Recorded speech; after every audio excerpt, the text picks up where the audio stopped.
RJD के प्रदेश अध्यक्ष जगदानंद सिंह ने विवादित बयान दिया। जगदानंद सिंह ने बुधवार को पार्टी दफ्तर में आयोजित समारोह में कार्यकर्ताओं को संबोधित करते हुए कहा कि तिलक लगाकर घूमने वालों ने भारत को गुलाम बनाया। इस दौरान उन्होंने बीजेपी आरएसएस पर निशाना साधा।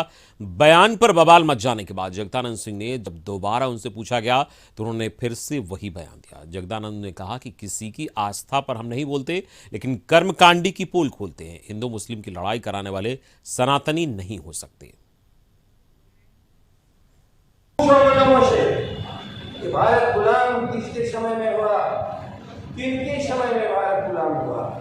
क्या गरीबों का उस समय कोई पूछने, गरीबों को पूछने वाला था? क्या उसमें कोई गोली ठाकुर थे? क्या उसमें लालू प्रसाद जी थे? क्या उसमें डॉक्टर रावत और भैया थे? जिन्हें में बंद अब टीका लगा के घूमने वाले ने भारत को गुलाम बनवाया था। और फिर कैसे भारत गुलाम हो जाए रास्ते पर ले जाने का प्रयास कर रहा है निर्माण गंगाई लोग। आप पढ़े हो तो मुझे बता दो कि भारत कब गुलाम हुआ, बताओ कब? तो यहाँ तक विदेशी आक्रमण हुआ। पहले हमारे बाहर के लोग आए, मुस्लिम लोग, फिर आया अंग्रेज लोग। ठहरो, मैं तुमसे पूछता हूँ, इसी पर जरा मुझे बता दो, शायद हमारा ज्ञान वर्धन हो जाए। क्या भारत उस समय गुलाम हुआ जिसमें कर्पूरी ठाकुर जैसे और अंबेडकर साहब जैसे, लालू प्रसाद जैसे थे, उस समय गुलाम हुआ क्या? बोलो। जगदानंद सिंह के बयान से जेडीयू ने किनारा कर लिया। हालांकि उन्होंने बीजेपी से ही जवाब मांग दिया। मंत्री अशोक चौधरी ने कहा कि हमारे नेता सभी धर्मों के लिए काम करते हैं, ना हमें सनातन से गुरेज है और ना हमें मुस्लिम धर्म से, ना ही जैन धर्म से। तो वहीं बीजेपी पर हमला बोलते हुए अशोक चौधरी ने कहा कि बीजेपी तोड़ने का काम कर रही है। कि जो लोग आज भगवान राम के परछाई में राजनीति देश में कर रहे हैं और बड़ा बड़ा त्रिपुर लगाते हैं, रुद्राक्ष पहनते हैं, टीका लगाते हैं, उनको ठीक से न शिव पुराण याद होगा, न देवी पुराण याद होगा, न रामायण याद होगा, लेकिन सिर्फ भगवान राम की छाया में इस देश में राजनीति कर रहे हैं। ये लोग सिर्फ तोड़ने का काम करते हैं, ठीक से हिंदू धर्म को समझते भी नहीं हैं। धर्म का पर विश्वास करना और राजनीति ये दोनों अलग अलग चीज है। हम धन पर विश्वास कर सकते हैं, लेकिन हम देश की जनता के प्रति कितने जवाबदेह हैं उसका भी आकलन प्रदेश की और देश की जनता करेगी। जगदानंद सिंह के बयान पर बीजेपी ने जोरदार पलटवार किया। पूर्व केंद्रीय मंत्री रविशंकर प्रसाद ने कहा कि लालू और तेजस्वी ने भी टीका लगवाया है, राम मनोहर लोहिया भी तिलक लगाते थे। जगदानंद सिंह को उनके बारे में पढ़ने की जरूरत है। रविशंकर प्रसाद ने लालू यादव से जवाब मांगा। उन्होंने कहा कि लालू यादव को उनके बयान पर सफाई देनी चाहिए। बिहार आरजेडी के स्वनाम धन्य अध्यक्ष जगता बाबू बोल पड़े हैं कि टीका लगाने वालों ने देश को आजाद नहीं होने दिया। जगता बाबू, आप तो बड़ा दावा करते हैं कि बड़े समाजवादी चिंतक हैं।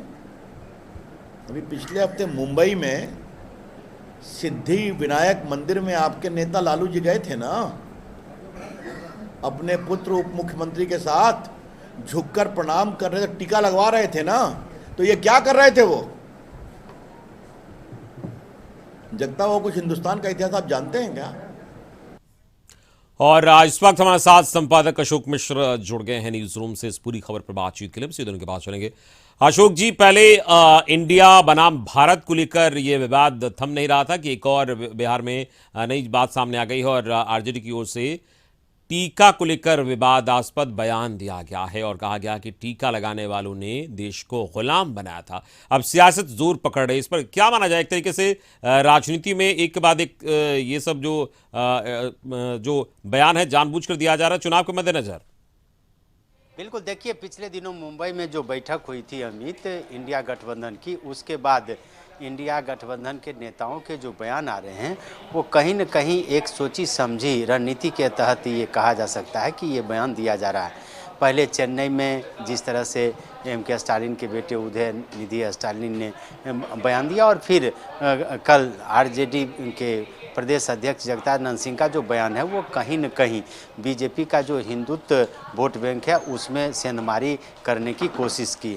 यानी कि कहीं न कहीं लगता है कि विपक्षी नेताओं को कि बीजेपी के वोट बैंक में अगर सेंधमारी करनी है तो कहीं न कहीं बीजेपी को टारगेट करना पड़ेगा, यानी कि जो उनके वोटर हैं उनको टारगेट करना पड़ेगा।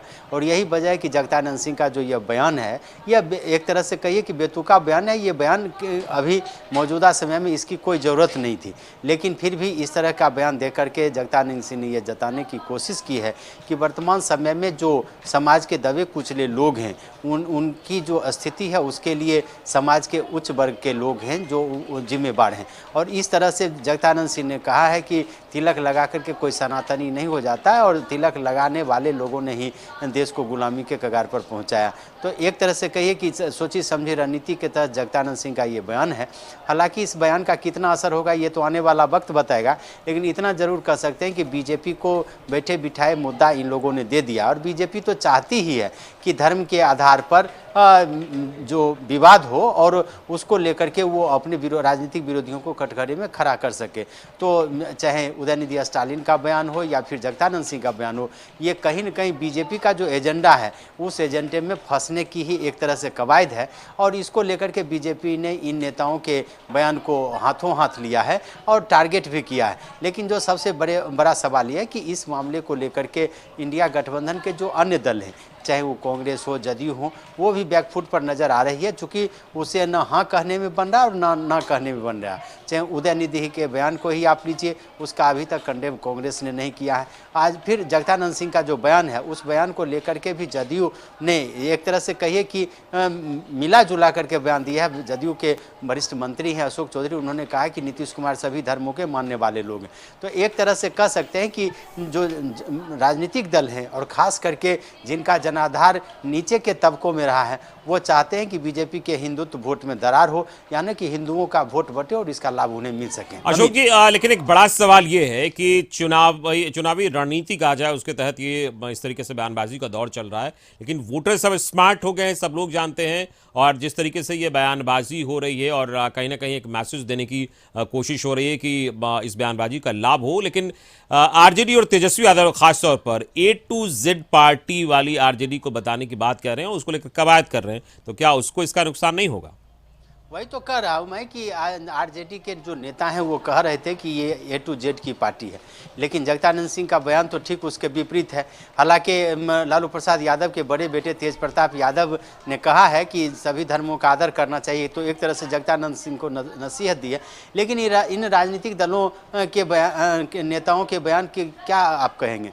कभी लालू प्रसाद यादव कहते थे बूढ़ा बाल साफ करो, फिर उन्होंने कांग्रेस के साथ समझौता किया। अब उत्तर प्रदेश में मायावती की बात करिए, तिलक तराजू और तलवार, उनको मारे जूते चार, और फिर उन्होंने बीजेपी के साथ तालमेल किया और मुख्यमंत्री बनी। तो इन राजनेताओं के बयान जो हैं वो कब किस करवट बैठेगी वो कहना मुश्किल है, लेकिन इतना कह सकते हैं कि 2024 का जो लोकसभा चुनाव है उस चुनाव में इंडिया गठबंधन के नेताओं ने भी सोचे समझी रणनीति के तहत बीजेपी के वोट बैंक में सेंधमारी की कवायद शुरू की है। और उसी के तहत हो सकता है कि इस तरह के बयान दिए गए हों ताकि मतदाताओं का जो तापमान है वो मापा जा सके और फिर इसकी क्या प्रतिक्रिया होती है उसको देखा जा सके। अमित।